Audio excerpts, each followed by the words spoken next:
Well, the title of the video pretty much says everything that needs to be said about what we've got going on. For those that don't know me, which is pretty much everybody that watches this, I've been going after greenfish with lures for the better part of 25 years. I've thrown a lot of stuff. I still have a lot of this stuff on the wall in front of me. I've learned how to do a lot of things. Anything you would consider to be like a mainstream technique, I've probably used it at some point. Some that I like a lot more than others. And anybody that's watched any of the videos that I've put up on the channel so far, you kind of see the things I generally tend to stick to. But here in the past few years, I'd say in the past couple years, since I've really started taking like the content creation more serious, doing the live streaming and other things, a technique has came up that I just really don't have much experience with. And that technique is doing the big swim bait thing. I'm talking the big old, like at least an ounce, you know, the 5, the 6, the 7 and plus inch lures and all that kind of stuff, really after a couple big bites instead of a whole bunch of who knows what size bites. So first, let's look at the setup I'm using. I'm gonna show you the rod and the reel. I just got the rod. I've had the reel for 20 years, so hell, might as well just get started somewhere. So here's the setup I'm going to be rocking right off the bat. Now I just got this rod. This is the 13 Fishing Defy Black. Let's see. It may be hard to see here with the GoPro, but this is the DB2 C8H. So it's the 8-foot, fast action, heavy power. They've got 2 in this series that are dedicated swim bait rods. This one is the lighter. There is a heavier version, extra heavy version rather, that has a little bit more backbone if you're going to throw really heavy stuff. This one's rated for lures that are 4 to 8 ounces, a line weight of 20 to 40 pound. $89.99 is what I paid. I bought this direct from 13 Fishing's website. I did not get it from a specific retailer. I've got nothing to compare it to because this is my first dedicated swim bait rod. I mean, it feels comfortable for the price point. I know these things can get real expensive really quick. I wanted to stay under $100 just to get my feet wet. Obviously, if I get to the point where I want to spend a lot more time and money on throwing the swim baits, I might look at higher end models either from 13 or otherwise. But I don't think it's a bad one to get started with. I mean, it looks good. It's pretty basic. You know, I'd prefer cork instead of like the foam that we've got going on, but I don't really think it's going to be that big of a deal. I've got way more important things to complain about, so I'm not going to be too worried about that if y'all don't. So the reel, big old round Ambassador, Abu Garcia. This is the 4600 C3, made in Sweden. It says it right there. They would never lie to me. Probably not the most ideal reel for this situation. I mean, it's just comfortable because I've had it and used it so long. I had it professionally cleaned and maintained here recently, so everything works just fine. I wish the handle was a little bit longer, but it's really probably not that big of a deal. The drag stack is still in place, or at least I think it's still in place. The drag works, so I'm not even going to open it up and question it.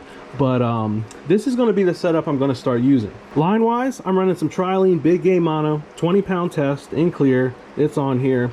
I know a lot of people don't like mono, and I don't think I'm going to continue using straight mono. I'm probably going to go to fluorocarbon at some point just because I am comfortable with fluorocarbon. I just don't have any with me, and I spent all my money trying to get this set up and some of these lures together. So at some point, probably in the next few months, I'm going to be looking for some new lines. So again, any suggestion on some lines that could be recommended, please let me know. One thing I'm learning very quickly about the whole swim bait thing is there's a lot of lures out there. A lot of different sizes, shapes, colors, actions, fall rates, all kinds of things I'm not used to dealing with. So what I'm going to do, I'm going to show you the things I currently have. I've got some new stuff that I want to unwrap for the first time that I've never even put my hands on. I'm going to show you what I'm working with to get started. So this first thing I got tied on, y'all might have seen it already as I'm showing off the setup. I can't really talk too much about this because unlike pretty much everything else I have, this is the only thing that was handmade for me by somebody that's making these himself, just kind of doing a thing in the garage. Pretty much you can tell what it's about. You know, it's got the different joints. It just does the S-swim action in the water. I can't really promote it because the person that makes this, I don't know if he's at a point where he's trying to promote these and sell these out to anybody, so I'm going to keep the details to myself. We got the triple grips hanging underneath it and the silicone tail off the back. I'm excited to get this out there and start chucking it, man. I've got some high hopes for this thing. A closer look at my tiny but growing collection. We've got the S-Waver 168, which I think is considered to be one of the more beginner-friendly lures. This is the Pac-Man color, and I will tell y'all something that I didn't know until I got it. But you see these reflective scales on here?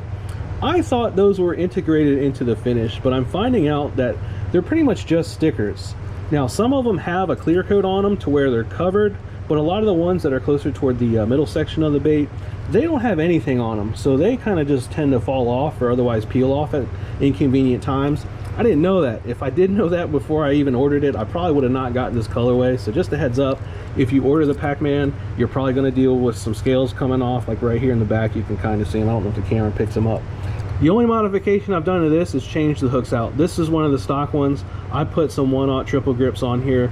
I don't know if it's going to impact the action, just because I really don't know what the action looked like beforehand. So if I miss a fish on these right off the bat, I'm going to put the stock ones back on there. They're not as heavy gauge, but because of the way that they're triple grip designed, they kind of stick out a little bit more. I don't know. We'll see if those work. But otherwise, I've retained the stock ones, so I'll put them back if I need to.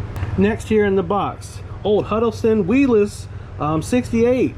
So I mean, the Huddleston name comes up pretty quickly. If you do any research on swim baits, the Huddleston stuff tends to be pretty popular. It's been around for a while. I know a lot of the folks that fish out on those trout stock lakes swear by some of the Huddlestons, like those 8-inch ones with the jig hook on top. My understanding is folks that had the 6-inch Huddlestons were taking the tails off of the 8-inch and gluing them on there to where they would get a little bit more wag on them. So the company decided to go ahead and put the tail that they were putting on the 8-inch onto the 6-inch model, which is why it's called the 68.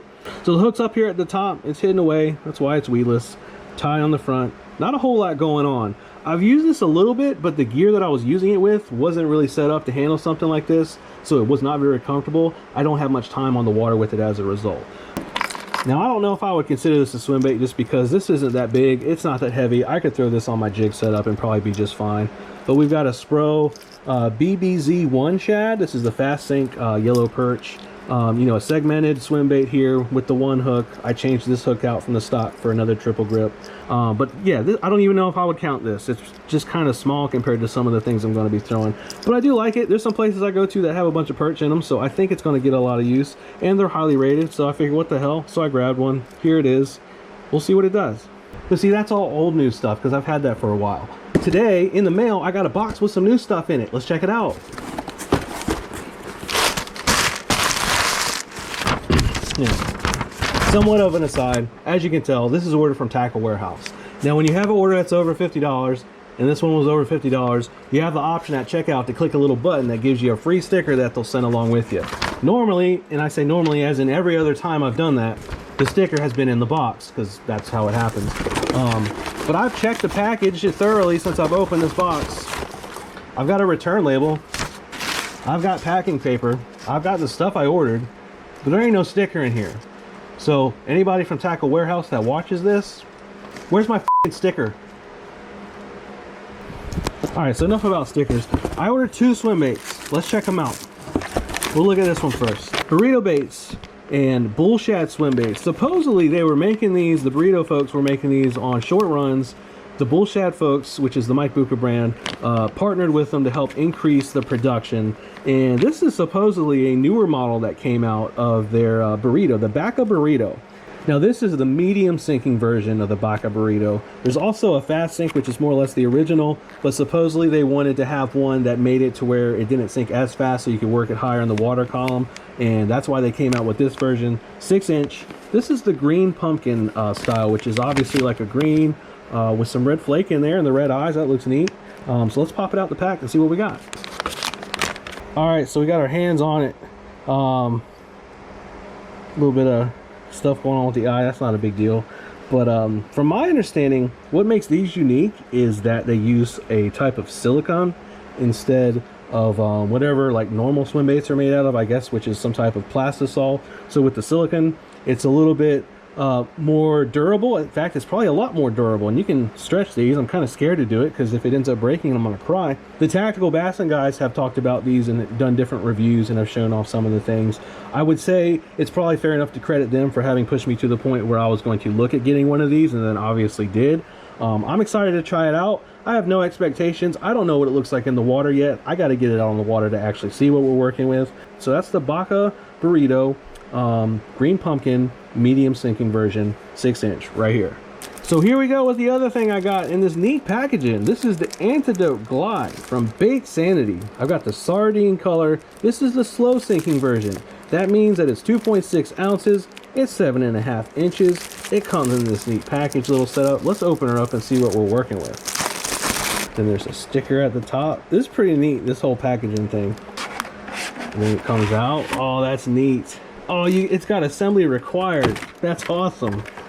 All right, look at that. So this is the sardine color, man. It's got the whole prism effect going on there. I like that. All right, I think we got the bait out. Look at, hold on, before we mess with the hooks, because the hooks are in there. They're not currently on the bait. But, all right, man. Tail's a little bit pliable. Little eyes. Man, this looks cool. Like, I'm pretty hyped on this right now.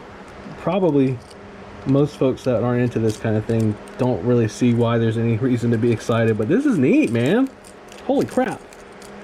I'm digging it. So we got the hooks, and the split rings are individually kind of put, I guess it's just so obviously for packaging reasons. You're not fitting anything in that slim of a package if it's got the hooks on it. So I'm clearly going to need to take my split ring pliers and get these attached to the hook hangers there. So let's do that. So that's kind of a heads up, if you order one of these, you don't have any split ring pliers, you're going to need some. All right, hooks are on. I'm not going to take the little protective tubing off those because I'll probably end up putting a bar through my fingers, so I'm not going to do that right now. But look, hey, that's pretty damn neat. 7.5 inches. We're going to get that tied on at some point soon. Matter of fact, let's put it on the clip now and see what we're working with. There we go. I got it tied on, and I'm kind of just testing it out now. Remember, this rod is rated for 4 to 8 ounces, and this is right around 2.7. There's a little bit of give. I don't know how much y'all can tell there with my backdrop of my garage, but it's definitely going to get sprung out there, sent out on those casts. I don't know if I'd go a whole lot heavier than this, so anything that's above 4 ounces, I don't even know if I would use this rod, but right now I don't have anything that's heavy. Probably not going to be a problem. But that's the story. I'm going to sit here and play with all the crap I just got, because why not? I appreciate y'all watching. As always, as usual, any questions or comments, leave them below. Otherwise, I'll see you on the next one.